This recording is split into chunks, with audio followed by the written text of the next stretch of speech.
This podcast is part of the Batman Universe Podcast Network, hosted by the BatmanUniverse.net. Check out everything related to Batman and the entire Bat family at the BatmanUniverse.net, including news and original content related to comics, movies, television, merchandise, video games, and more. Also, check out some of the other unique podcasts that TBU has to offer. Consider supporting this podcast by becoming a patron on Patreon. Even $1 can go a long way in supporting this content that you enjoy.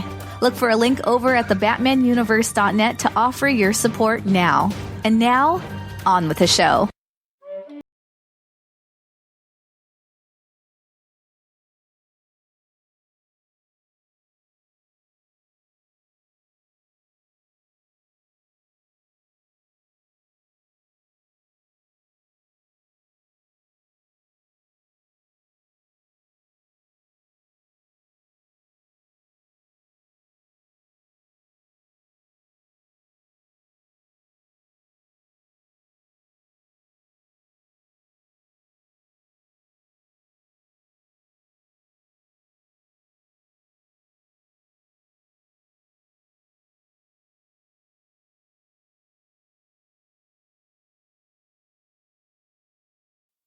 Hey everybody, this is Bat-Fans. Yes, we're still here. This is episode number 189.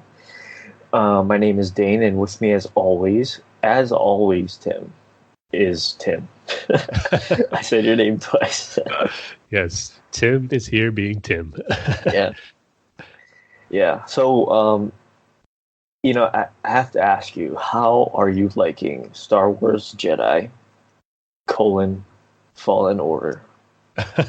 You know what? First off, I always found that title to be a little weird because it's usually the colon after Star Wars. It's like Star Wars : Jedi Fallen Order, but Star Wars Jedi : Fallen Order. Why did they do that? Is that supposed to be like a series, like Star Wars Jedi? Maybe, because that's what it seems like. Yeah. It goes to the Fallen Order, Rise of the Order. Maybe will be the next sequel for it if it gets one. Yeah. But I found that to be a little weird. But yeah, I mean, big week for Star Wars this past week, which we'll get into a little bit in our feature topic. But so far, I'm really enjoying it. I mean, I'm not too far into it. I made it to the first kind of like prologue tutorial level, which was pretty cool, setting up the story. Then I went to my first planet location. Gameplay wise, a lot of it, I mean, it's a mix of stuff. There's a lot of Uncharted is mixed in there, which is, fine by me. A game was always fun. I heard there's a lot of Metroid comparisons to it as well, which I'm just starting to get that vibe now to where I'm at, where there's kind of a lot of back and forth going to different areas that you couldn't access to previously. And now once you learn a new ability or get a new object, you can. So I'm just starting that. Are you off of the first planet that you go to? Mm-hmm. The planet with the tower? Yeah. Mm-hmm. Okay. So I finished that one. And then that's after I finished that planet, that's where you got your choice to go to Dathomir, or the planet with that species, the Zypho, I believe they're called. But I chose Dathomir first because it's a planet I recognize. It's from the Clone Wars. It's home of the Night Sisters and the Saw's Adventures, Darth Maul. So a lot of history there. It looks amazing. I love how the red sun is shining down there. It's a very creepy vibe to it. So I wanted to see how it looked in the game, and it looks awesome. But maybe I went there too soon because I got my butt kicked by the Knight brothers there and their weapons. So the combat is kind of I don't want to say an issue, but something that I was hoping to be a little bit better or a little more fluid, in my opinion. I was hoping more of an Arkham feel. I'll say that because I know once they were showing the first gameplay footage of that, I was hoping that that's what it'd be like. I saw some hints that maybe it was going to be like that, but it really isn't. The big thing I'm missing is that counter button that you get in the Arkham games. Because you do have your block and parry button, but to me, it doesn't always feel accurate when I'm doing it. Because I block and parry, but I always get, broken up. And maybe I should just dodge more, or maybe I'm just not good anymore at these type of combat games. But maybe what I was playing through the Dathomir level, I was getting killed a lot. But it's something, it could be a good thing where, it's simple, the button layout's simple, but it's one of those things maybe that's just difficult to get down to where you're really like mastering that combat flow for it. So, I mean, it's something that hopefully I'll get used to more and get more comfortable with it. But I was getting killed a lot yesterday. It took me forever to reach the end point of Dathomir. But I'm enjoying the story of it so far. The graphics are amazing. I mean, it looks fantastic on an Xbox One X. So yeah, I'm enjoying it a lot right now. So I just hope I don't die too many times or it begins to get frustrating. But it's getting rave reviews, so I was excited before I started playing it. Once I saw the reviews come out, how it's one of the best Star Wars games, a lot of people are saying, and even one of the best games of the year. So definitely looking forward to really diving into it more. Yeah, that's one of my criticisms of the game is the button layout.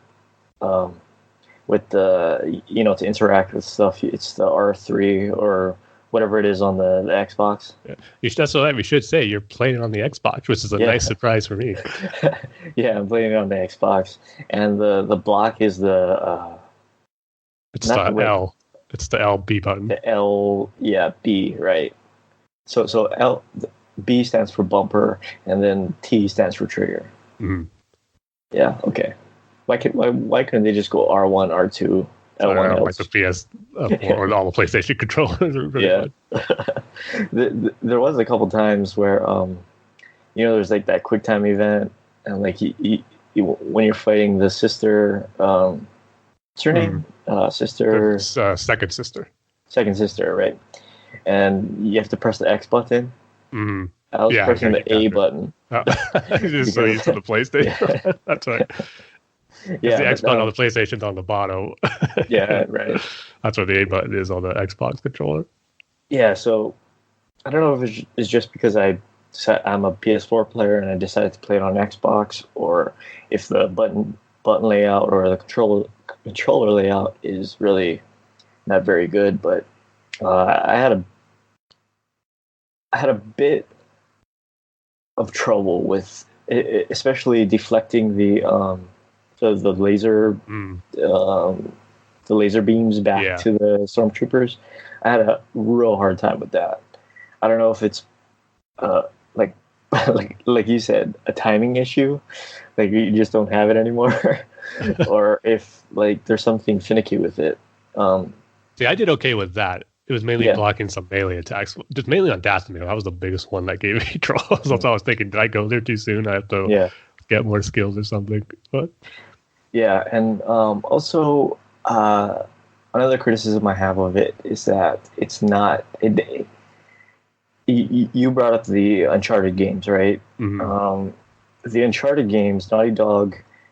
It doesn't matter if it's the Uncharted series or The Last of Us. They make these extremely, extremely polished games, right? There's no bugs. There's no glitches and stuff. I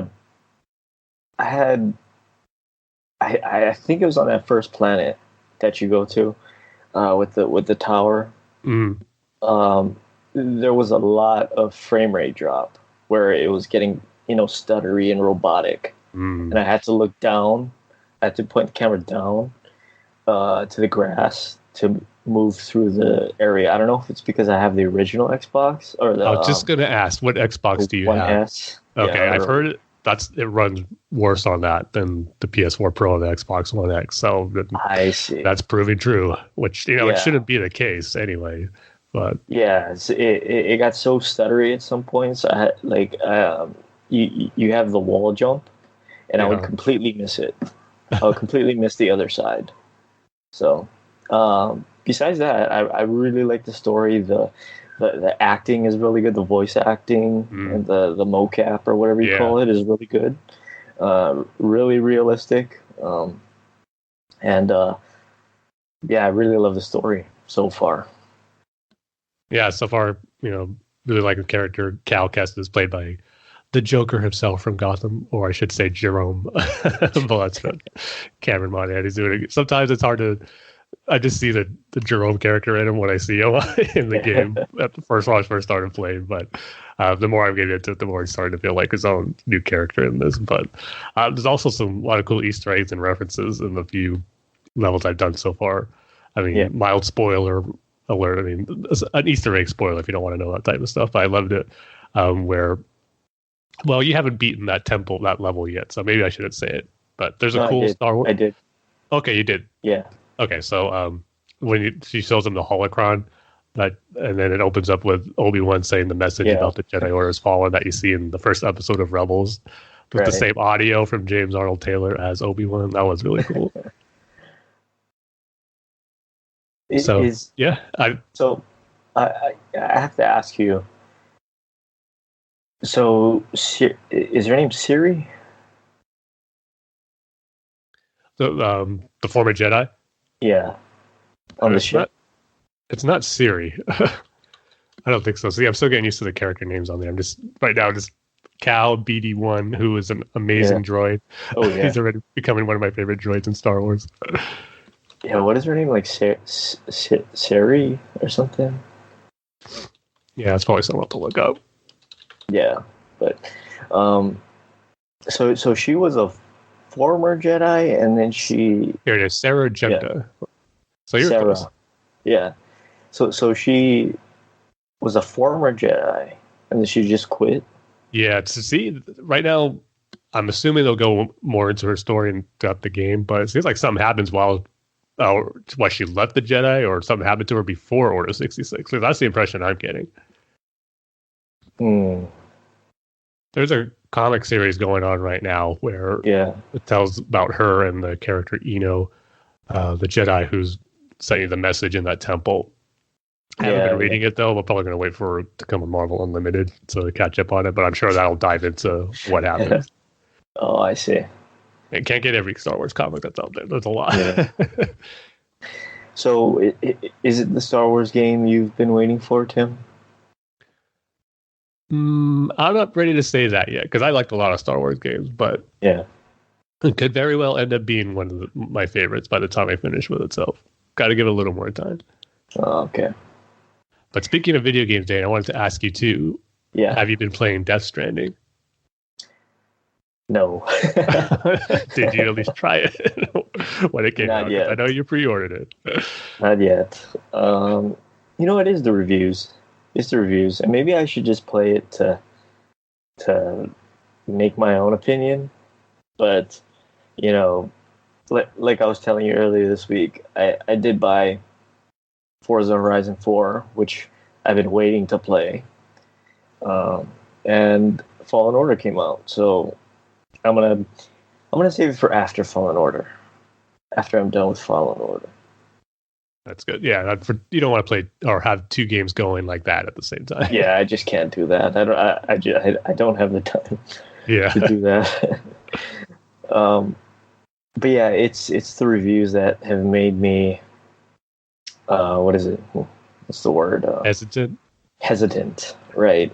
To fully dive into it, and then I don't know. I have this thing where unless a bug prevents me from finishing it, or like a certain Batman game, or unless the game is just downright awful, I do have to finish it. So no matter what. Yeah. Also, I do have to beat the last Tomb Raider game. I bought it for Xbox. See, I still got to play the second one. Yeah. I got that one on sale. I'll probably get the third one when it's on sale this holiday, just to have all of them and eventually play them. But I know I've been wanting to play those too. It always goes on sale on Xbox. Yeah. Which is nice. Wasn't it exclusive to Xbox for a little bit? For like a year. Then it was either the first one or the second one. I think. I forget which one, though. It might have been the second one. I think it was the second one. Oh, I see. Well, I have to beat the third one. I've played the first two, and this is the last one in the trilogy. So I have to. I don't know. I might go Fallen Order, Tomb Raider, and then Death Stranding. Just gonna keep pushing off Death Stranding as much as you can. So next year I'll finally play Death Stranding. Oh, but then I would have to beat Death Stranding before The Last of Us 2 comes out in May. I think it got pushed to May. So yeah, I have 6 months to beat Death Stranding, or all 3 games. I think you could manage that unless you really, really take your time. Yeah. I mean, it's taking me forever to beat games nowadays. I mean, I wanted to make sure I beat the Zelda Link's Awakening remake on the Switch before Jedi Fallen Order came out. And then that Zelda game came out in September. Well, I got plenty of time, but I just beat it last weekend. Oh, wow. Like, oh, shoot, Jedi Fallen Order is this week. I got to make sure I beat this game. Yeah. There's so much stuff going on right now. Just no time to play as much as I used to, which bums me out. But, that Zelda remake was so good. Going from, the old Game Boy Color when I first played it to, the full-blown graphics on the Switch, it was so good. Is that completely remade, or is it just completely remade from the ground up? Yeah. It's not like it's the same story, same gameplay, so everything's the same. Just that graphics are updated and gameplay mechanics are updated with it too. I see. One thing that I realize I can't do anymore, just because I don't know. It was good at the time, but I just can't do it in today's day and age. Is no voice acting. I just can't do it. I can kind of understand that, but with Zelda, it's been like that for so long. It's almost like it's part of its charm. But I will say, with Breath of the Wild, when the cutscenes had voice acting, that was a breath of fresh air for Zelda games. It's like it just adds a whole new dimension to it, what I love. But when it doesn't have it, it's not the worst thing in the world to me because it's been like that for so long with Zelda games. But I wouldn't mind if they go full dive into voice acting. As long as Link doesn't talk, that's okay because there's games still where like the main character doesn't say anything, it still works. Or even if they're speaking Japanese, or their own language. Japanese, if they're speaking Japanese and there's subtitles, I'd be fine with that. It's just I don't know, I can't do the no voice acting, all text, dialogue thing. Yeah, it is an outdated format for games. Yeah. But anyway, that's our video game talk for this episode. Now we can move into our Dark Knight Rises minute-by-minute commentary. So as always, or I should say, we're going from minute 137 to 138. So as always, grab your VHS tape, grab your beta tape, grab your laser disc, your HD DVD, your DVD, your 4K Blu-ray. Sucks to say that already. Yeah, your projector. Did I get everything, Tim? Except your memberships that everyone, I'm sure, still has. Yeah. Well, I was just talking about the physical media. Oh, yeah. Grab your Netflix physical media and your Blockbuster subscription. And, of course, the best, most the highest quality copy that you can have. Grab your VHS to DVD converted copy, Tim. And I'm going to give the countdown. So, are you ready? I am set. All right. 3, 2, 1, play. And here's the big twist. Literally a twist of the knife into Batman. It was one of those moments where you knew it was coming, but just how was it going to be revealed that Miranda was chocolate? That must hurt really bad, getting a knife in the ribs. Even with his armor. Yeah. And there goes their truck. Am I misremembering something? But didn't they have a promotion where Warner Brothers would put out a chalk marked Batman sign? I believe so. Like kind of at different locations to different parts of different cities. I believe so. Yeah. I forget what you got with that though. Yeah. I do like seeing the origin story here of Bane and Talia. They're kind of switching the two, their origins from the comic, but I think it still works, even though Bane was still in prison kind of as her protector, and Talia was more of the Bane character in the comics, but a little flip-flop there, but I always thought it worked in the course of this movie. So where do you go after this? I mean, when she gets out of the pit? Yeah, like, what direction do you go? Hey, if you've been in there your whole life, anywhere would be fine with any sign of civilization. Yeah, I guess so. But yeah, that's our minute-by-minute commentary. We're getting close to the end, Tim. I can't believe it. I know, we're on the home stretch here. Even on the home stretch, it's a very long stretch still, but we're on the home stretch. We just have to get through the chase scene. Yep. The Talia death scene. The funeral. The bomb funeral. And the epilogue. Yep. Yeah. So still quite a few minutes, but we're getting there. But anyway, why don't you tell everybody about our feature topic, Tim? Yes, with pleasure. And this is going to be about The Mandalorian. The first 2 episodes have, I was going to say aired, but it's a little different that it's on a streaming service with Disney Plus. But we were obviously very excited for that, and we're going to be giving our impression of those first 2 episodes of the first ever live action Star Wars show on TV. And man, it did not disappoint, just to say it right off the bat. I love both of them. And we're going to go into spoilers here. So I know it's not, Disney Plus isn't available everywhere in the UK. I know fans there must be so frustrated, which I feel really bad about. Oh, really? Yeah. When does it come? It doesn't come out till March over there. Oh, no. Oh, I mean, so I'll just say, so maybe you just got to do what you got to do to maybe see it before it gets spoiled for you. Or you can just wait and binge the entire season, because the season should be done by then, right? It'll definitely be done by then, but avoiding spoilers is the hard part. Right? Oh, yeah. So especially with that big spoiler in the first episode. Yeah. So we're going to be going into all that. So anyone who doesn't have Disney Plus yet or hasn't seen it, you might want to skip a bit, because there's a lot of stuff you just want to experience while you're watching it for the first time. So, yeah, man, there's so much I want to go into with it, but you're speechless. Yeah. For once, you're speechless. Well, I'll say, I think this is a game changer for Star Wars and Disney.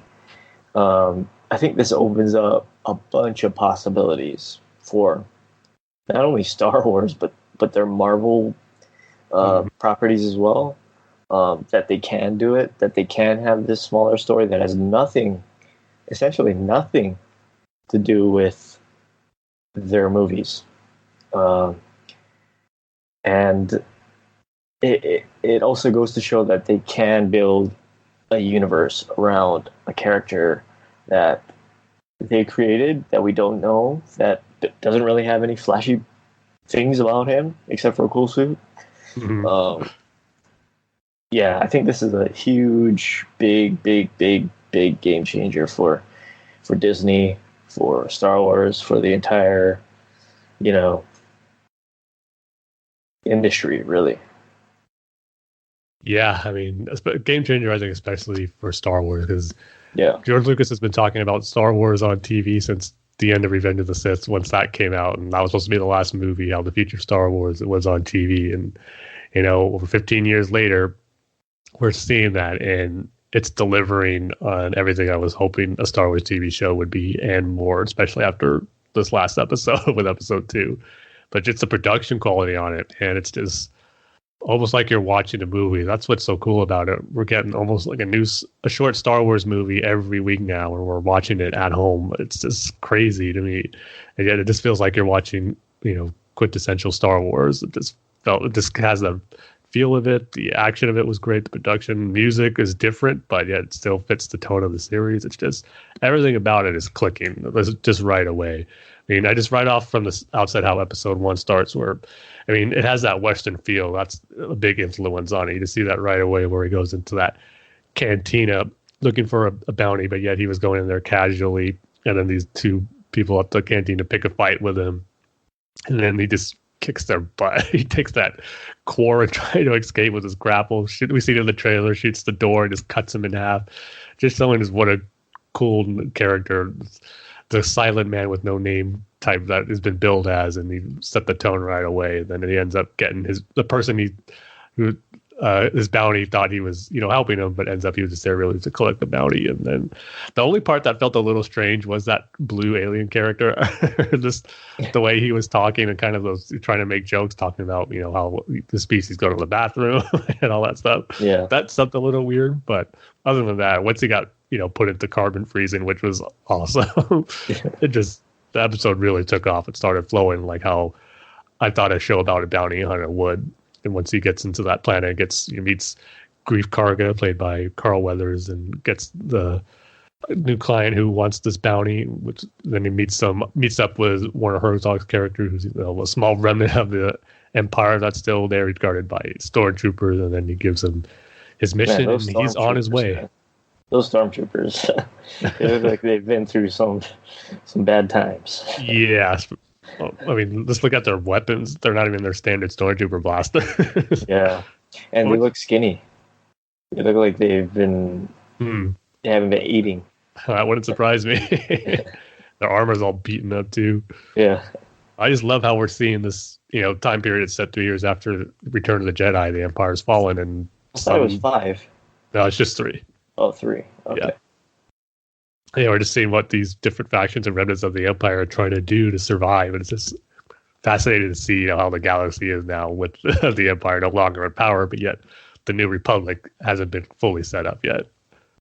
Yeah, and then they have that line about the credits, the Imperial credits. Yeah, those aren't good anymore. So he has to get paid with the Mon Calamari currency. Yeah, those Jello packet, those Jello. That would look like you can eat them. Yeah. But yeah, that was just really cool setting up, like I said, the state of the galaxy. But then we're getting a little, I like how they're slowly filling in or showing us the Mandalorian history and lore as far as what their culture is like now. Once he gets that material to forge, part of his armor, and we see him go into that camp or that bunker with other Mandalorians there. And, Werner Herzog's character says how it's the state of Mandalore is in disarray right now. And sure, a lot of that has to do with what happened in the Clone Wars with Darth Maul and just everything that's happened. We don't know exactly during the moments of the original trilogy. Rebels goes into that a bit, which you'll find out as you're making your way through the series. But it seems like things are messed up on Mandalore and what the different tribes and clans are doing. And just seeing his armor get forged, and we see that flashback of him when he was a kid.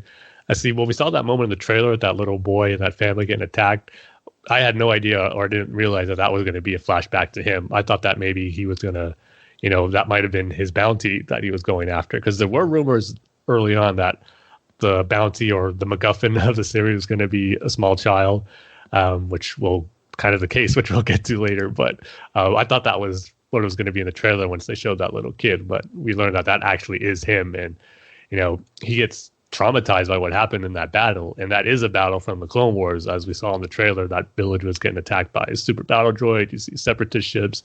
So I can't wait to dive in more into that and just, really get into, why he became a bounty hunter and why he's, is him and his clan, or looks like they're going through hard times. So I just can't wait to find all that out. But I thought that was a great scene, though. Yeah, that was probably my favorite scene too. It's also the closest scene to a Star Wars movie, because it's how do I describe it? It's like somebody finally becoming finally becoming what they want to become or what they think they want to become. Mm-hmm. In the sense of him getting that piece of armor, that shoulder pad or whatever. Yeah. And I guess he wants to be a Mandalorian with the cool Mandalorian all full armor, and it's probably the closest thing one of the closest connections to the Star Wars universe or the Star Wars movies that we've gotten so far. Yeah, it looks like he was not a fully formed Mandalorian, so to speak, where we're seeing him get his armor. Like, he's kind of has the very basics of stuff, and we're going to see him, I think, progress into that a full-blown Mandalorian warrior that they're so known for and respected as. So I just can't wait to see that progression, because as we see him throughout the episode, he's a great fighter, but there's certain instances where he's just not unbeatable. We see him get taken out by certain by beasts here and there, that he struggles with. So he's not like this ultimate character who can do everything. And I think that's cool that we're seeing him, struggle with certain things, and we're going to see him, like I said, try to grow into that ultimate Mandalorian warrior. Yeah. Which takes us to, where he goes off to pick up that planet where his bounty is on, and he gets attacked by these blurg creatures, which for me, as a diehard fan and being a fan of those old Ewok adventure movies from the 80s, where those creatures originally came from. So seeing them in live action then was pretty cool. They made appearances in Rebel, but I know where they're originally from. It's from the Ewok movies. So seeing them again was pretty trippy. And again, a testament to the effects too, because they looked really good when they were attacking him. And then he gets saved by an Ugnaught played by Nick Nolte, whose name is Kuiil. It's spelled Kuiil, so maybe I'm not pronouncing it right, but he's become already a fan favorite character, I think. I mean, I saw memes and the quotes from him online before I even saw the episode. I've been seeing, while I was at work, I just keep seeing the words, "I have spoken," on Twitter, being hashtag, and everyone's saying it. Just like this series already has its own catchphrase, and then it comes from this character, who is already another good character who's introduced here, kind of being that old farmer, someone who's been experienced on this planet, knows about life, and is here to kind of mentor the Mandalorian in this case right here, as far as gaining access to where he needs to go, and showing him and encouraging him how to ride a blurg to get over to ride to his location. So just more of that Western feel to it, that the series is taking inspiration for it. But I really like this character. Yeah, I also like seeing random Trandoshans all over the place. Yeah. Also, which brings me to my next question for you, Tim. Okay. Have you ever seen or heard of, in A New Hope, Uncle Owen's like, we need a translator that can speak Bocce. Mm-hmm. Have you ever seen a Bocce or that is interesting? Heard Bocce language? Not from the stories that I've read or seen. They don't really go into that in Clone Wars or Rebels.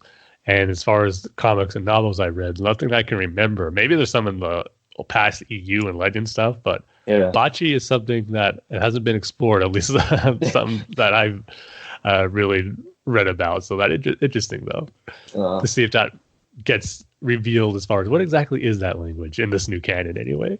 Yeah, and what do the Bocce people look like? Yeah. I mean, hey, it's perfect. This is the perfect avenue to explore that. Season 2 of The Mandalorian, the mystery of Bocce. No, Tim. It's not season 2 of The Mandalorian. It's the Bochelorians. That's the next Disney Plus series. It's the next Disney Plus series. Cancel Obi-Wan. Cancel the Obi-Wan series. We're getting the Bochelorian.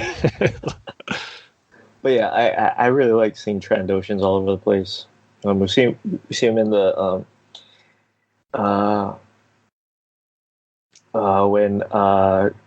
when he meets Carl Weathers, and then like in that cantina.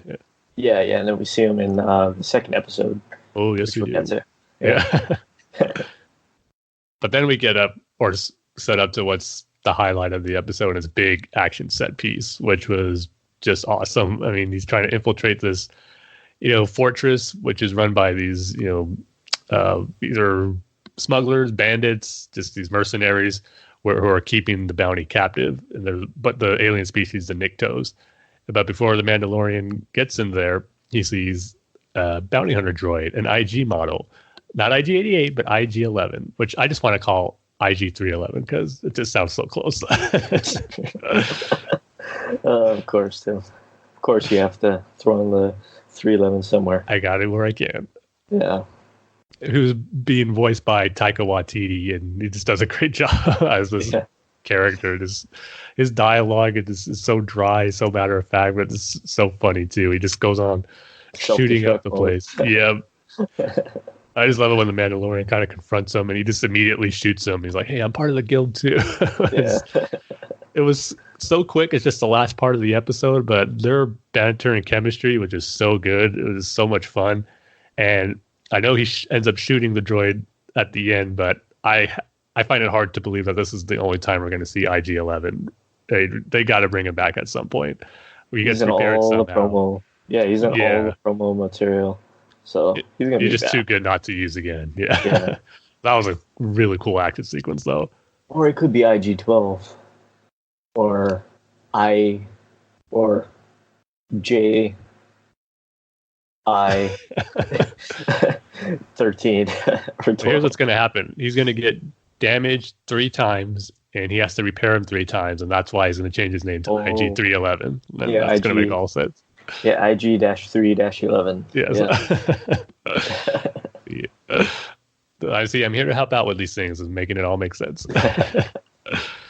and Disney continues to say no, thank you, Tim. Yeah. No, but yeah, I just love it. Just the shootout they've had is just so awesome, so much fun. And then when that big Gatling gun comes out and they form that plan for IG-11 to distract it, while the Mandalorian uses grappling hook to move the gun and then shoot out the gunner, and then he takes control of it, just shoots out the place. Man, it was so good. Yeah, especially when they take down the door. Yeah, just shoot the door. They just give it that look and then shoots it. So I was already happy with the episode. I didn't think it could get any better, but then we get the revelation of what the bounty was, and oh my goodness, was my mind blown.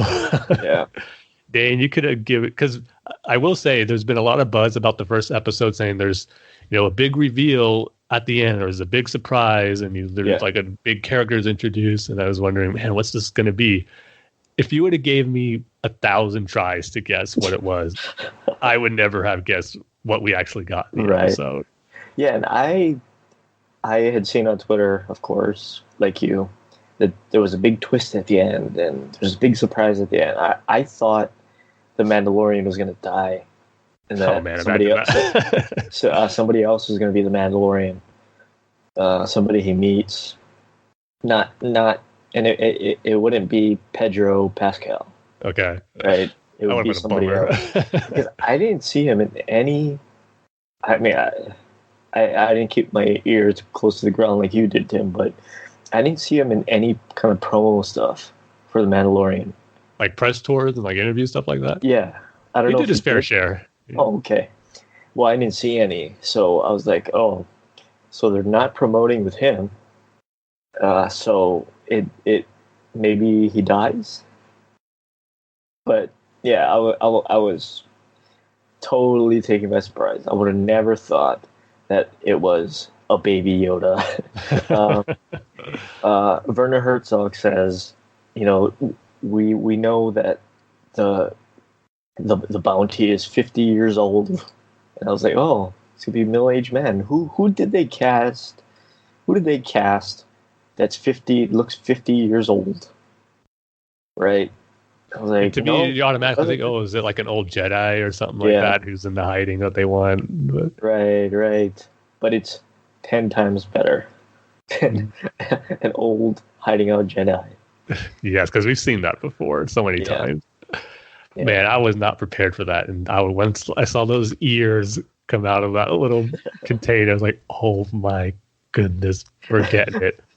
We're getting more on a species of Yoda, and I was just like, yes, because just the possibilities that it brings. I've been wanting a long time for Yoda's species to get more information on them, their home planet, what their species is like.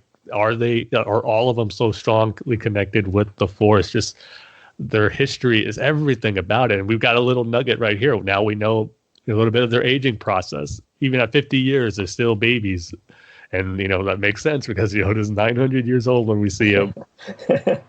And, he's still pretty spry for an old guy, especially in the prequels. So, just that little bit of more info we got there just made me so happy. And just the potential of hopefully diving more into learning more about Yoda's species and what they're all about. It just blew my mind. I could not have been more surprised and more happy about this. It really took the series to a whole nother level for me.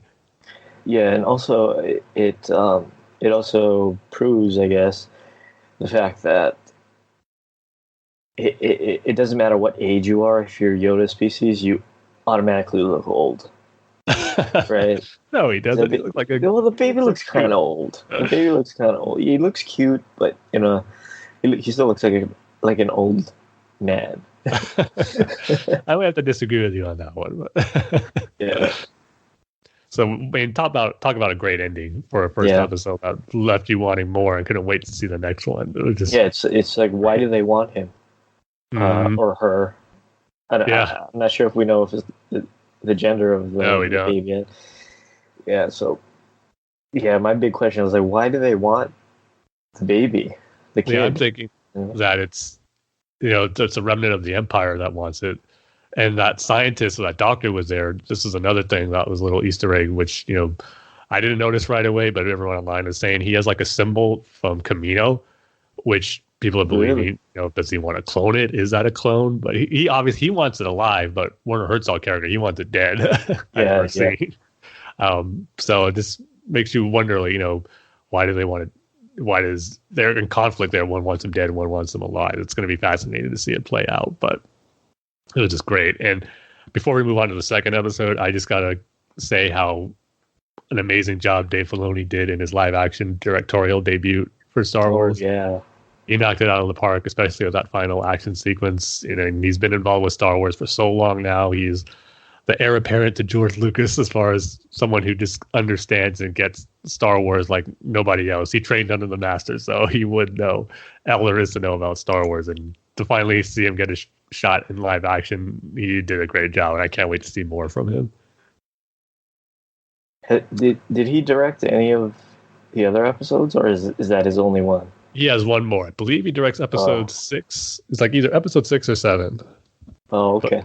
So yeah, we'll definitely see another episode from him again, which I can't wait. Yeah, and I did have a criticism of the first episode, and that was because we didn't get to see the Mandalorian use the long rifle thing that he had. But in the second episode, but in the second episode, they more than make up for it, and the jaw was no why. Yes. So, man, just when you think it couldn't get any better, the second episode was better than the first one. I was blown away by this one, even more so. It was like, can I say something really quick? Oh, of course. This episode is 30 minutes, and I wish they did like a 45 to an hour show. But this episode is 30 minutes, right? So the Mandalorian doesn't speak until 10 minutes in. So that's a third of the episode he's not speaking. Yeah. In fact, there's no dialogue. There's no dialogue at all, except for grunts. Yeah. And yet you're so fully invested in just loving these characters already. Man, this is so good. I mean, it starts off with another cool action sequence with him and the Trandoshans. That was a really cool skirmish that they had. And that valley. Yeah. Right away, cool. Seeing that rifle you were talking about.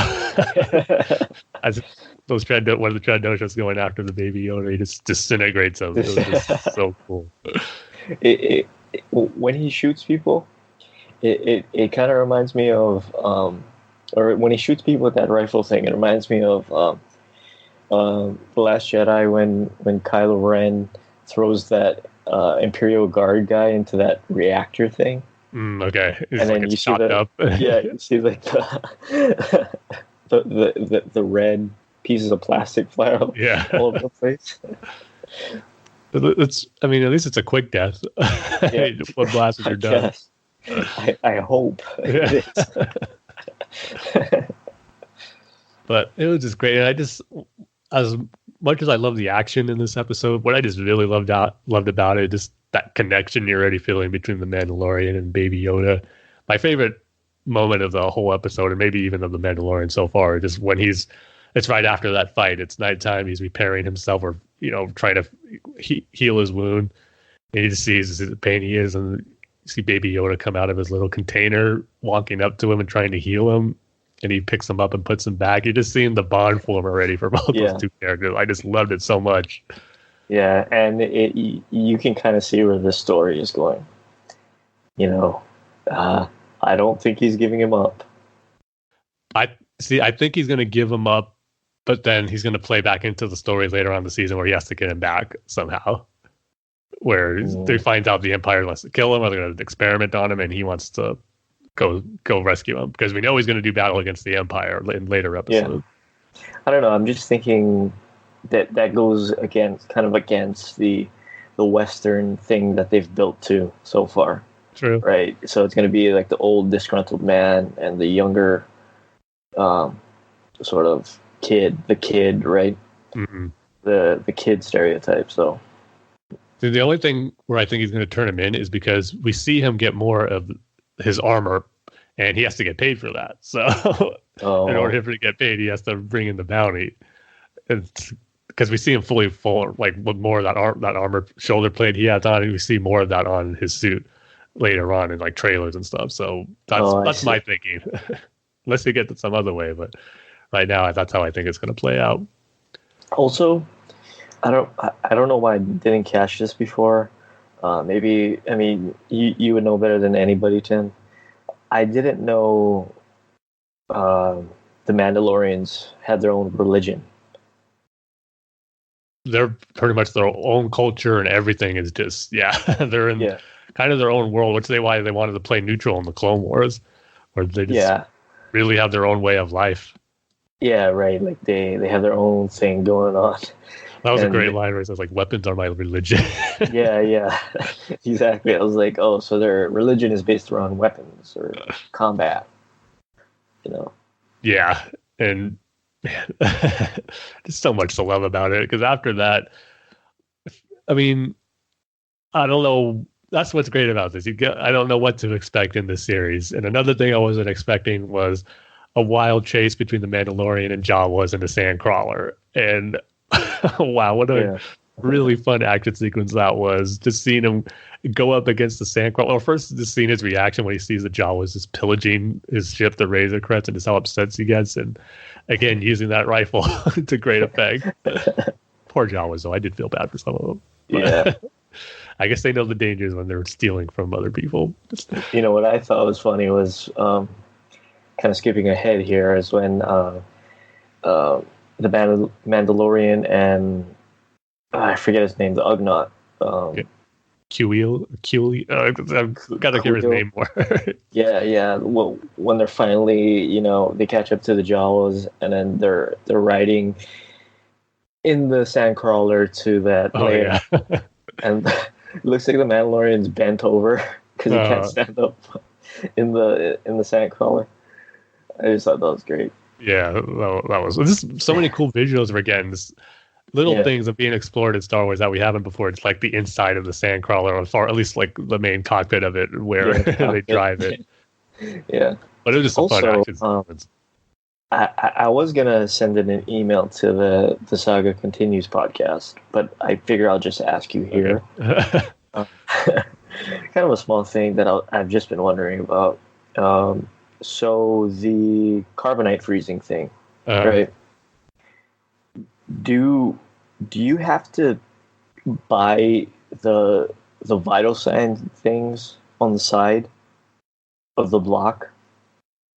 That's a good question. I would imagine it's something.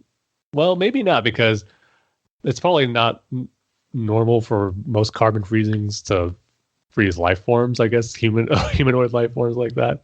So maybe it is something special, like bounty hunters have to get. But I don't know. Then again, Bespin had it, and they weren't carbon freezing humans most of the time, but it had it for Han Solo when he got carbon freeze. So maybe it is standard. Yeah, that's true. Something I never thought of, though, Dane. Another question that only you would think of. Yeah, and also like, when they're or the Mandalorian in the first episode, the Mandalorian goes to that place he meets Carl Weathers, that planet, and then there's that guy that's taking off all of the Mandalorian's bounties. Yeah, and the carbonite blocks are floating, right? What's making it do that?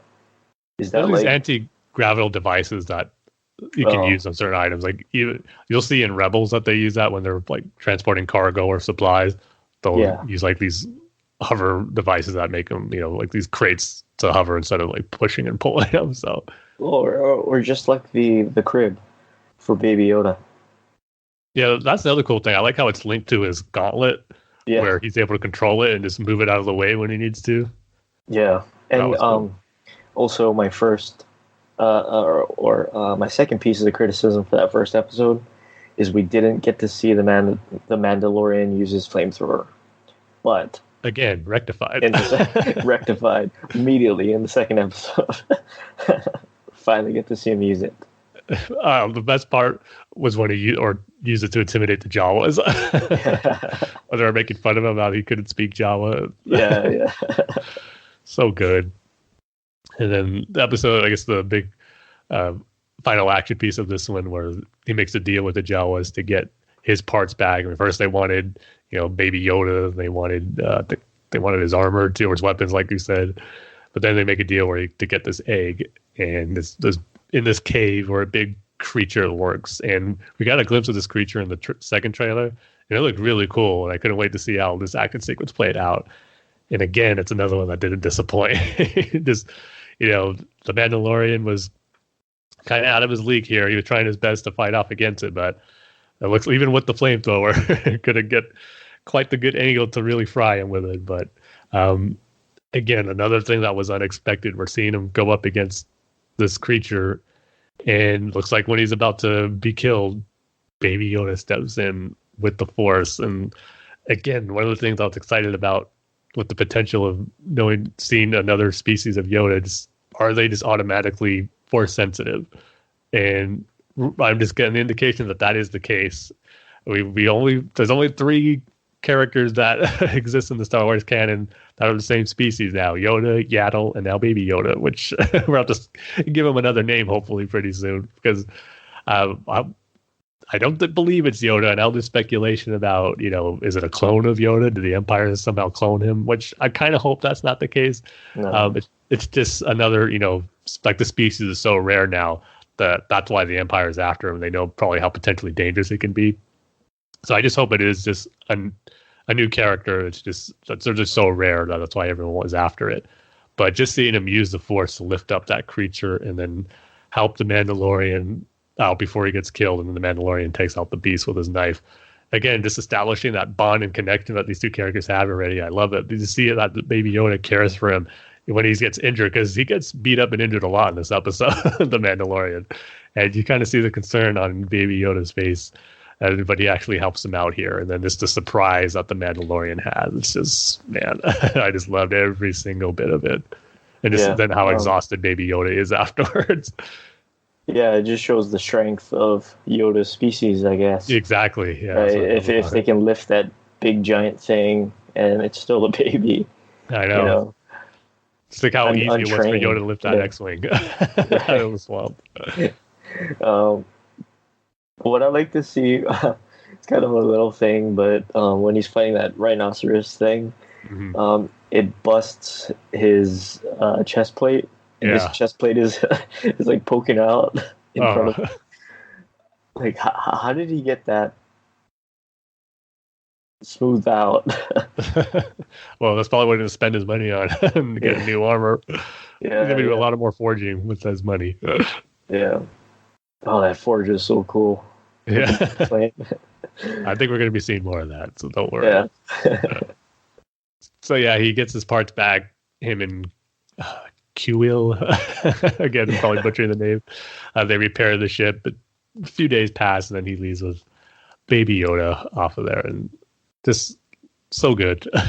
Yeah, I just loved everything about this episode. It felt magical with seeing Baby Yoda use the Force like that, establishing their bond and this great action. It was beautifully shot. This episode was directed by Rick Famuyiwa.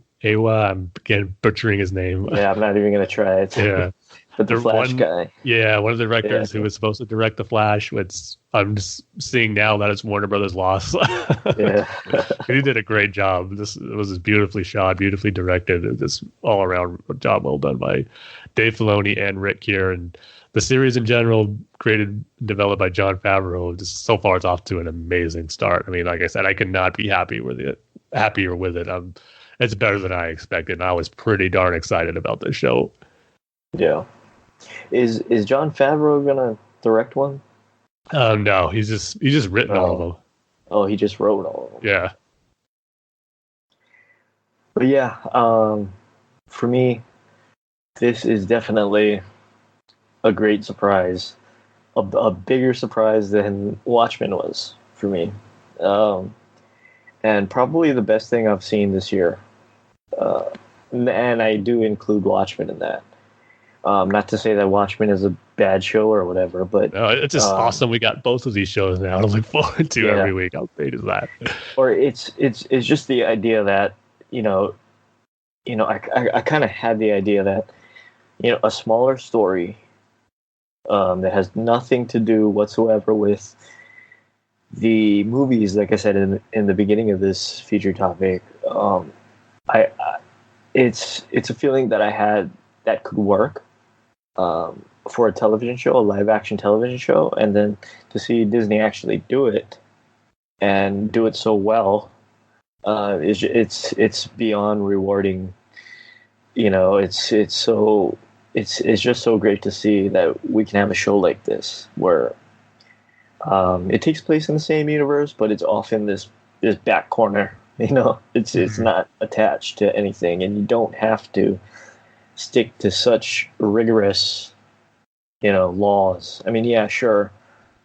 It's 3 years after the Empire fell. There's no Jedi. Okay, well, let's make a story around that, and that's the only rules that we have.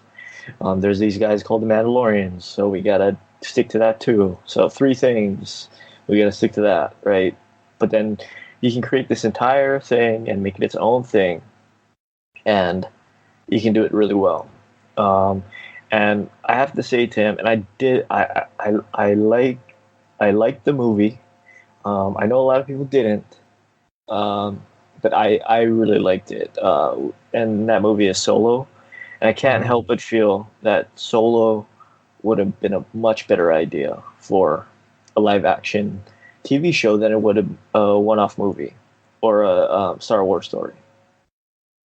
It's kind of hard not to agree with that because I love Solo too, but yeah, especially I know they had plans for sequels and to have them do more with the characters in Solo, and if they ever wanted to do that again, this is where you're going to do it. I mean, so right. I think that could work extremely well if they decided to go back to that era with Han and Chewie and during that time period, and I would love to see that. So because I think this is the future of Star Wars for a while, because we know the films are kind of in flux right now. We don't know what films are coming next, and we're losing directors and writers left and right here. So it's going to be interesting to see the future play out as far as how much more we get on the TV front of the movies. But heck, if they're all going to be like the Mandalorian, it's going to be fine with me if this is the main future of Star Wars, is doing a series like this. And we already got 2 more on the horizon: the Cassian Andor series, and then Obi-Wan, which is just going to be something amazing as well. So I'm ecstatic. Like I said, cannot be more happier with how the Mandalorian turned out. Yeah. And I just cannot wait to see this whole series. I think it's going to be something really, really special. But also too, I'm sorry, go ahead. Oh no, just really quick. I just wanted to say, how there's like that big controversy, like, oh, is Rian Johnson still doing his trilogy? The Game of Thrones guys are gone. Disney is a company that can afford to hire these people and just drop them, and do the Mandalorian, and do Obi-Wan, and do Cassian Andor series, and do Disney Plus, right? So I don't know. I'm kind of thinking about that, and sort of changing my opinion to, they're just throwing everything out there and seeing what they get back, and then if they don't like what they get back, then they can afford to drop that project. And okay, what does Rian Johnson have now, or what does this director have? And we can do the Mandalorian season 2, So I was just thinking about that. It might not be as big of a problem for the Star Wars franchise as people are making it out to be. Whereas Disney is truly waiting for that right trilogy, right director, right creative person, rather than, okay, you go make your trilogy, and that's what we're sticking by. So that's what I feel like they're doing, and they do have time. They have the Mandalorian, and, it's they can afford to do that. See, I agree with that. Big of a deal. I agree with that for the most part, but if that's the case, just don't announce these directors and writers. Yeah, that's the thing. I think they're too quick to announce it and then they're gone. That's been more the case than directors being announced and sticking with the project, sad to say. So it just looks bad. So, I mean, if they're not sure on things, I would just hold off on announcing it until it's set in stone and like they're starting production very soon. So you don't have to worry about. That's the going joke now. Whenever they announce who a new writer or director is for next movie, it's automatically people are going to think, okay, how long till they get fired or quit or whatnot. So they just got to change that narrative. Well, it could be a leak thing where they sort of. Yeah, but most of these announcements came officially from them. Or maybe they're just trying to beat it. You know, like they find out that the Hollywood Reporter or whatever is gonna, or found out that so and so is gonna be their new director for whatever movie, and so they just jump on the opportunity to just announce it themselves. Maybe, but still. to kind of control the narrative rather than have somebody announce it and then fans go crazy over it, you know? Yeah. But I don't know. They just got to do a better job, either way. Right. And what I was just going to say, too, this Disney Plus as a whole is really, really good. The service, the layout on it's really great. There's tons and tons of content to choose from. Old classic movies, old TV cartoon shows I used to watch from Disney, which I can't wait to dive back into. You got everything from Star Wars on there except The Last Jedi and Solo, because those are still on Netflix and those contracts have to run out. Star Wars is in 4K. And a lot of people are forgetting this, Tim. The micro series is not on Disney Plus. Yeah, that's to me not a surprise, but I wish it was on there. But yeah. For some reason, that's the one they want to forget about. Sad to say, because it's so good. I know. Yeah, it's really good. That's fine. Thankfully, I got those DVD copies a long time ago. They just need to be remastered in HD because it would look amazing in HD. Yeah. So yeah, Disney Plus is definitely worth it, just for the Mandalorian alone, really. But just for everything else it has to offer, it's really, really good. I am more than happy with it. Yeah, it launched around 9:00. At night, my time. So I quickly went on at 9:01, and it was working fine for me. I watched a little bit of the beginning of Lion King. I didn't want to dive into the Mandalorian because I wanted to, fully watch it. Yeah. When you're able to enjoy it all the way. I didn't watch it until later the next day either. Yeah, and I wasn't tired and stuff, so. Yeah, well, I watched a little bit of The Lion King, and it works perfectly. And then I go to work the next day, and people are having a lot of trouble with the servers and everything. Yeah, but it worked fine for me. Yeah, see, I didn't download it the night before; it wasn't available for me before I had to go to sleep that night. And then in the morning, of course, I had to go to work, and that's when, like you, I saw everyone saying having issues with it, especially on the Xbox, which I was like, uh-oh, that's going to be my main platform I'm going to watch it on. But by the time I got home, like all those bugs were fixed, and it's been working smoothly for me ever since. So yeah, it's kind of weird how fast they fixed it. Yeah. I don't know what they had to do, but they're probably prepared for it, knowing that, these launches don't really go smoothly. So we just got to be ready and get everything working.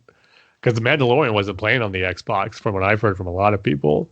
Really? So, yeah, by the time I got home, it played fine, though. No issues whatsoever. The show specifically? Yeah, just that show specifically, that episode specifically. Yeah, I wouldn't play. Wow. I guess a lot of people are watching it, which is on a the good Xbox thing. too. Yeah, on the Xbox. The Xbox software is way better than the PS4 software. I personally think so. Yeah, I mean, that's my go-to system, so I'm a little biased here, but it just looks better. I really like the Windows thing. Mm-hmm. Yeah, I just wanted to add that in there for no reason. Slowly converting you over to have your Xbox be your main system, Dane. I really like the layout of the Xbox. I really do. I just wish all of your games were on your home screen. I think you could pin them on there, though. Really?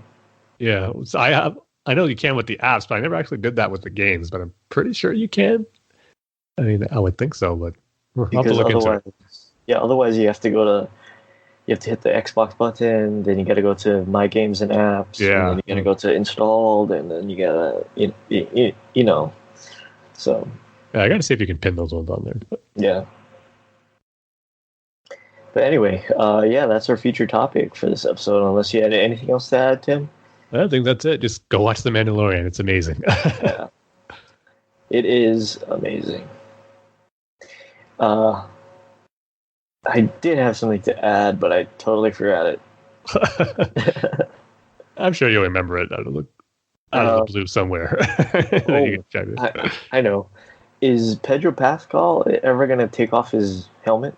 No, I don't think so. No. Yeah, because that's like against their religion or whatever, right? Pretty much, yeah.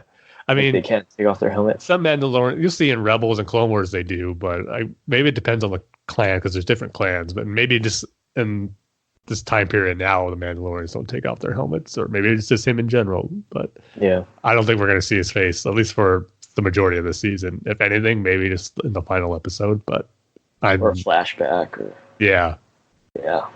But yeah, that's it for a feature topic. Definitely go watch The Mandalorian. Definitely sign up for Disney Plus. There's a 7-day free trial, and you will not regret it. No, you won't. This is definitely one of the best streaming services that you can put money into. Yeah, and it's not even that expensive either. It's like $7 a month. Yeah. But yeah, now we can move on to our news and discussion topics. Now I'm going to go from bottom up, Tim, because smallest to biggest, I guess. Yeah, one of my dreams have been dashed with that first one. Oh. Yeah. But yeah, Titans has been renewed for season 3. I can't believe you're watching that, Tim. Titans? Because it's really good. Really? Yeah. Is it? Well, you've heard me talk about it when I reviewed the first season. Yeah, but is it really worth watching? I personally think it is. I mean, it's not perfect. This season, it's one of its problems has been maybe a little too many story threads out there that there shouldn't be, where it should have been focused more on the main plot, which is them going up against Deathstroke and Dick coping with something bad that he did in the past regarding Deathstroke. All that stuff has been great. But then there's some other subplots with Starfire and her home planet. You still got Raven dealing with the aftermath of Trigon, which, stuff that should have been dealt with that we saw already in season 1. Then you throw in Connor Kent, which is great. I mean, stuff with him in Beast Boy has been fantastic. You got Cadmus. So a little too much stuff going on. If it just focused on the Deathstroke's main story involving Dick and then Connor Kent and Cadmus, it'd be a lot more focused and more streamlined. But the characters are just so well done, and just the characterizations of them. Brenton Dwight says Dick Grayson is phenomenal. He's just really living up to, the potential of what a great portrayal of Dick Grayson in live action could be, and we're getting that with his performance. So there's definitely a lot of stuff to love about it. I just wish it was a little more focused as far as its story threads. Trigon is like Qui-Gon, 3 times better, right? No. Definitely not better than Qui-Gon. Dang it. But I'm definitely glad season 3 is getting, or I should say, the show's getting renewed for season 3, because this whole talk about HBO Max and is the DC universe going away. The Titans not going away, at least not for another season. And I don't think this is a spoiler, but in case it is for those who are watching Titans or haven't been caught up yet, but throwing it out there, that we know Dick's becoming Nightwing at the end of this season, and to get a full season of him and Nightwing fully with the Titans, I think is going to be really cool. So definitely happy it's getting the 3rd season. Yeah, Swamp Thing didn't get didn't even get a full first season. Yeah, I guess that's good. I always thought that Titans was just Arrow with swearing. No, definitely swearing, but definitely it doesn't have that CW quality, which I like about it. So, good. Our next piece of news is that Black Adam is, or the movie is finally getting a release date of 12/22. 21, and it will join both the Flash movie and the Green Lantern movie as being things that will be released in the future that might not come true. You know what? I wish I could say you're dead wrong about it, but with the track record with the ones you just mentioned, anything's possible. Yeah. But, this project's been developed for so long now with The Rock as that Black Adam. That's why it's great to finally get a release date that hopefully it sticks with that. So, I mean, I think The Rock is going to be really great as Black Adam, and just have the potential of him going up with future Shazam sequels, hopefully. Hopefully it all works out and pans out, because there's a lot of cool stuff that could happen with Black Adam and Shazam. So he announced this on his Instagram, telling about his history with the character. And then there's a cool piece of concept art with him as Black Adam drawn by Jim Lee, which is really cool. So it's moving in the right direction. Let's just hope it keeps on track and it meets that release date, because we know DC previously announced projects with DC movies don't have the best track record, but this one's moving positively in the right direction. Yeah, and plus, too, there's no Star Wars movie coming out next year. Yeah, well, 2 years from now. So, yeah, or 2 years from now, sorry. That we know of. I believe me, there's no Star Wars movie coming in 2021. Our next piece of news is that Jamie Lawson, sorry, I thought that was a different name, and I stuttered. Jamie Lawson has been cast in the Batman. Sorry. I haven't really seen her in it. I don't think she's been in anything. Yeah, she hasn't. This is actually going to be her first movie. Yeah. While training at Juilliard, Lawson played Juliet in Romeo and Juliet, as well as the title role in Hamlet. Lady in Red for colored girls who have considered suicide. Yeah, so it seems like she's still in school.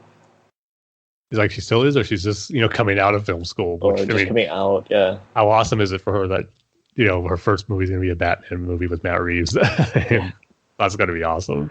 Yeah. So, but yeah, we don't know who she's playing yet. I think the latest rumor was that she's going to be playing a new character who's kind of is either a lawyer or like a political activist. So maybe someone who goes against Batman or is for Batman. I'm not sure yet, but I think the rumor is that she's playing a new character. But I was going to say, like, this movie so far has been casting a lot of actors that I'm not familiar with, but have great reputations. But she was another one who's, an actor I'm not familiar with, but most people aren't familiar with since she hasn't really been anything. But finally, Dane, we've gotten some actors cast in the movie that I know of. Who is that? Is it Jeremy Irons, Tim? Wait, wrong. I was going to say, movie, Tim. I don't think he's coming back as Alfred in this one. Yeah. He's too busy stuck on whatever location he is in Watchmen. It's just a big vivarium, Tim. Yeah. See, my personal guess is that. See, I think it's the moon. It's the moon. There was that shot. There's that shot where he's launching those dead bodies to the moon, or it pans into the moon that we see on Earth. So I think that could have been a reference where that's where he's at, and he's trying to get off there. Oh, I see. But Mars is another guess too, which I could definitely see. Or Dr. Manhattan has him trapped there for some reason. Well, not for some reason. Because he is in some sort of prison. Yeah, we definitely know that. But I wonder what for. I mean, it's not for the spaghetti monster. Is it though? Maybe Manhattan's keeping him there because of that. Well, yeah, but he was cool with it. Well, that's true too. Right? That is true. I mean, he killed Rorschach. Yeah. So yeah, it's going to be interesting to see why he's there and who's keeping him there. It's another mystery that makes the show really fascinating to watch. Yeah. But no, yeah. So Jeremy Irons is not in this Batman movie. I do kind of want that Jeremy Irons statue, that gold statue. Kind of just want that. I just thought it was so funny in that one episode of Watchmen where Lady True promised her mom she would never leave Vietnam, so she made an entire vivarium in the middle of Oklahoma. Vietnam. In Vietnam, yeah. Humidity and all, yeah. Humidity and all. So much weird stuff going on in that show, and I just love all of it. But yeah, why don't you announce it, Tim?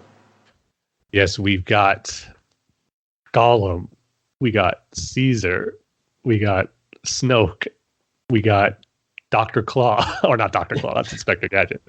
Ulysses S. Claw from Black Panther as Alfred. The one and only Andy Serkis is playing Alfred. Finally, a live action role for Andy Serkis. Yeah. He's not playing, some random South African bad guy. He's not playing a 7-foot tall leader of the First Order. He's not playing an 8 Alfred. He's not playing. I think he was. I don't know if you saw the Christopher Nolan movie, The Prestige. Oh yeah, I love that movie. Wasn't he also in that? He was David Bowie's butler, assistant, right? Yeah, almost. Yeah, Tesla. Yeah. Tesla's butler. Tesla. So yeah. I just call him David. Well, definitely more recognizable as that. Yeah. But this is really cool casting. Again, some casting news of an actor I've seen and know of work that he's done, which is the first of the actors in the Batman. So, but I think it's going to be a great Alfred. I wouldn't have had him or someone I would have expected or suspected to be cast in Alfred. But when you think about it, it could be a really cool portrayal about Alfred that'll be different, but yet still capture and encompass everything we know and love about the character as well. So I'm really excited about this casting news and can't wait to see him as one of Batman's most important characters. Yeah, so one of my dreams just died when this casting announcement came out, and that is we were talking about how Disney Plus was like the launching point of these shows, these Star Wars shows that can not only be your holdover for the next trilogy of movies or whatever, but can also do their own thing, right? Okay. I wanted because he does it so well. I wanted an Andy Serkis starring Sith television show. See, I don't think this rules that out, Dane. I really don't.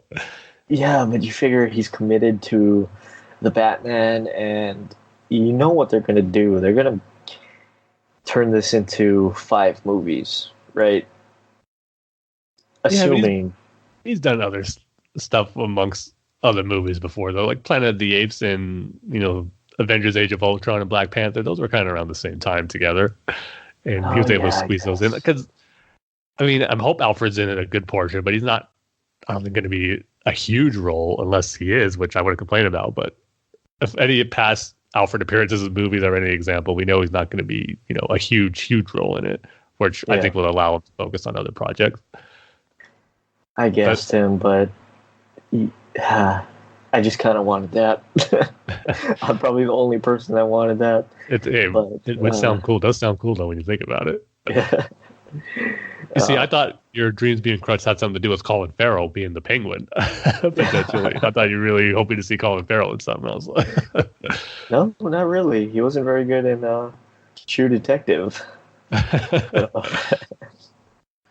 But it's interesting with the direction they might be going with the Penguin here. Not the typical short, stocky Penguin that he's known for. But I've seen some complaints about it where, Colin Farrell looks nothing like the Penguin. And, the typical fanboy complaints about it. Everything has to look exactly like they do in the comics. But, there's been precedent now for Penguin being a more tall, thinner character, not just in Gotham, but when you think about the Telltale Batman game, how Cobblepot was there. I could totally see, Colin Farrell playing that type of Penguin, and it's been proven that character could work in that way too. So, you gotta let go of just thinking everything has to be exactly the same when it comes to these movies. As long as they capture the essence of what the character is about, I'm someone who likes characters, and especially superhero movies, and their costumes to look how they do in their source material how we know them to. So I'm not saying where they should go full blown do whatever they want, but I don't think it's a case by case basis with the characters you're using. Like with Batman, of course, he has to have the classic costume. Of course, the coloring might be a few variations, which I'm hearing for this, they might go with the blue color tone for the cape and cowl, which I think could be cool. Kind of that throwback look to the old styles of Batman. Even how, if it's that darker blue like in the animated series, that could be awesome. So you just got to let it see how it all play out and, allow yourself room for interpretation and adaptation for these characters, especially when we're, how many Batman movies are we into now? Counting all of them. So you got to expect this kind of stuff to mix it up and do things differently. Yeah, this is like Batman. Batman 4, 8, 5, 6, 7, 8, 9. Could be Batman 10 if you count Justice League. Yeah, Batman 10. Yeah, this would be Batman number 10. But, I mean, if they're going to go with Colin Farrell as the Penguin, you got to make the Riddler or the Scarecrow short and stocky. That's the trade-off. Huh? That's the trade-off. Well, I think it's going to be the Riddler because the actor who's playing him, not short and stocky. So. Oh, yeah, you're right. Yeah.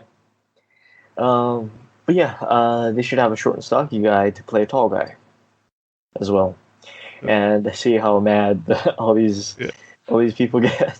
I think Scarecrow would be the natural switch for that because he is tall and very skinny. So he is the opposite of the Penguin. So I think they'd have to do that. Bane could do that. Yeah, that's true. Short and stocky, but still can fight and stuff. Still really strong. Yeah, I can see that happening. I think I'd rather see Scarecrow that way though now. You mentioned because it's total opposite of it. But yeah, that's it for our news for this episode, and now we can move on to our comic book reviews. For this episode, we're reviewing Batman number 82, and our rating scale for this episode is going to be trade-offs that the Batman's going to have to make for short and stocky people. There you go. All right. Speaking of, wanting Bane to be one of those switches, Bane is the focus in the story as we're in City of Bane.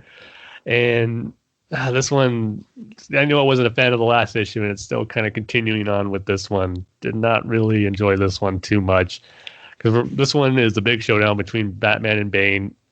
They're throwing down their gauntlets here. They're saying, we're going to fight with no help, no mask, just you and me, Batman versus Bane. And they're about to go at it. And then all of a sudden, Batman tells Bane, you're forgetting something. I'm Batman, but she's Catwoman. And she gets into the fight, and Bane's all, you said, there'd be no help. And Batman's all, yeah, well, I lied. And there's a part of me that's like, I've been wanting to see that classic Batman versus Bane fight where they're just really going to go at it one-on-one for everything that's happened. And for Batman to kind of, play a little dirty here, not necessarily fight dirty, but he's, using someone's ability to lie to someone and to believe in something and just to get the upper hand, where it's not a true honorable fight, I would say, which I was hoping for. And that was a little disappointing. I really wanted to see that Bane and Batman fight. But Batman going up against Bane with Catwoman made for some cool action stuff, but the dialogue that was going on between Batman and Catwoman here was just kind of eye-rolling. Just, still has that, they're fighting, there's like that married couple saying, see, arguing where you said he wouldn't believe it, but I told you he would. And they were just kind of going on about that and just arguing what their conversation was saying, oh, it's a dumb idea, but I told you it would work. Like, that's not the stuff kind of want to be seen between them as they're fighting Bane, which is supposed to be an epic fight, but the dialogue kind of kills it for me. And then all while they're fighting, Thomas Wayne is using the ventriloquist as his butler, his / Alfred, to take him to the location of Batman and Bane. And so we're seeing him as he makes his way through the ruined Batcave with the bodies of all the rest of the Bat family members that he took out. So he's making his way there. Batman and Catwoman are struggling with Bane, but then we get a cool bit of action sequence how it's laid out with Catwoman just really laying it into Bane, just scratching and clawing his eyes out, literally. And she was kind of making the point where, it's supposed to be the city of Bane. This is Batman City, but you guys were all ignorant because this is my city. This was my city all along. And she was really, tearing into Bane, but then he gets the upper hand by kicking her off. And then this is where Batman's really laying into him, throws him on the ground, slams his head on the floor, keeps slamming it, and he tells him, I should probably kill you for what you did, but death would be like an escape. It would ease your pain. So instead, I was hoping he was going to say break you, but then he says, I'm going to break your expletive back here, which is what Bane said to him. And this would have been cool. I did like, the irony here of Batman lifting up Bane, just how Bane lifted him up over shoulders to break his back. I think that would have been a cool and fitting way to end this fight, to see Batman do to Bane what Bane has done to him twice now, Nightfall and then previously. But we see a gunshot come through and it shoots Batman through the chest, and he falls, and we see Thomas Wayne with the gun. And then Bane, just can't believe what's happened. He can barely talk, and then he gets shot in the head by Thomas Wayne. And we just see the bodies of both Batman, Bane on the floor shot, and Catwoman's knocked out. And then Thomas Wayne just tells him, he tells the ventriloquist to get him the Psycho Pirate. And that's where the issue ends. So it's another one of those things where it's not a surprise, but Thomas Wayne was the puppet master over Bane, or he was usually using Bane, believing he was in charge and this was all his idea. But Thomas Wayne has his own plans and ends to justify the means of working with Bane. And we're going to see exactly what that is with him using Psycho Pirate. And he just pretty much wants Bruce to be the son that he always wanted, it seems like. So he's probably going to manipulate his mind with Psycho Pirate, is what I'm gathering. And we'll see what comes of that. But we're soon to believe Bane's dead here. He was shot in the head. Again, no one stays dead in comics, but I'm just wondering, are they going to play with the idea that Bane's dead for a little bit, and they're going to wait till he comes back, or we're going to find out he survived that gunshot through the venom, or through somehow he's able to survive it. So we'll see. So yeah, again, what should have been a cool fight between Batman and Bane was kind of underwhelming with the dialogue between Batman and Catwoman, and just not ending the way I think it could have been, in an epic way, with Batman taking down Bane by breaking his back. But then we got Thomas Wayne shooting him instead. So, just kind of going along to see how the story wraps up here, to see, hopefully it could end on a good note and not a disappointing one, which City of Bane has been for me so far, but we'll see. So I'm just going to give this one, again, the art was really great on it, I will say that. So it was beautiful to look at. Like I said, the panels of the action sequence being played out were all done really, really well. So got to give it some points for that. So I'm just going to give it 2.5 out of 5, switch offs for Batman characters to being short and stocky. I hope I said that right. All right. So I guess that's the end of our episode, Tim. That is it. Yeah. Just go over to BatmanUniverse.net, Facebook.com/BatmanUniverse, Twitter handles at BatmanUniverse. Show's Twitter handle is at Bat-Fans Podcast. Tim's Twitter handle is at TimG311. I'll say it because they almost did IG 311. Maybe I should change my Twitter handle to TimIG311. Yeah. And my Twitter handle is at Dane Says Banana. You can rate and review us on iTunes, and you can email the show at batfanswithoutpants@gmail.com. So with that, like we say at the end of every single episode, we love each and every one of you with all of our Mandalorian hearts. I knew you were going to say Mandalorian. How can I not? Yes. We'll see you guys next time. See you next time, everybody.